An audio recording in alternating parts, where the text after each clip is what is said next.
So consider this. Do you belong to the world or do you belong to Christ? And how can we know? I know it's a question I've asked myself. And could it be possible that there's a certain answer for this?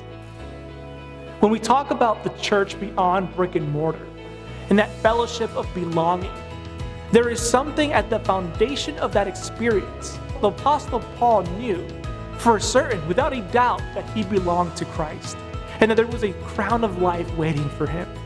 Without Christ, life can seem pretty grim and futile at times. And like I once read in a bumper sticker that said, life is hard and then we die. But if you and I belong to Christ, even if that ultimate disruption we call death happens, we have this hope that the God who raised Jesus from the dead will raise you and I through the power of his Spirit. So what's your answer?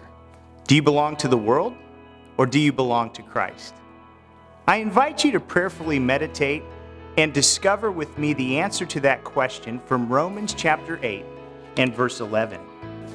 It says, "But if the Spirit of him that raised up Jesus from the dead dwell in you, he that raised up Christ from the dead shall also quicken your mortal bodies by his Spirit that dwells in you." Let's prayerfully apply the promise of this verse in this prayer thought. God, do I belong to you? Yes. Yes. Oh, yes.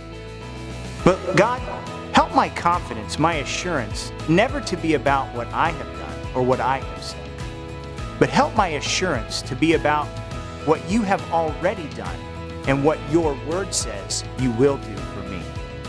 Lord, even when I'm afraid, I'm discouraged, overwhelmed, or I feel the limitations of my own human weakness, help me to remember that the same Spirit that raised you, Jesus, from the dead, is living inside of me. And that Spirit, your Spirit that raised Jesus Christ from the dead, has also given life to my mortal body. I want you to think of a time, and maybe that time could be even right now, when life has been overwhelming, you have felt alone and afraid. But I also want you to remember that you are not of this world. You belong to Jesus, and that this world is not your home. And that reality that we belong to Jesus is the basis for our fellowship with each other. Yes, you belong to Jesus, and you know that because he has called you, and he has given you the desire for himself. Jesus died for you. By his grace and his mercy, he has saved you. And he has given you the faith to believe that. With no questions, with no doubts, with no uncertainty, we can say, we can know that we belong to Jesus.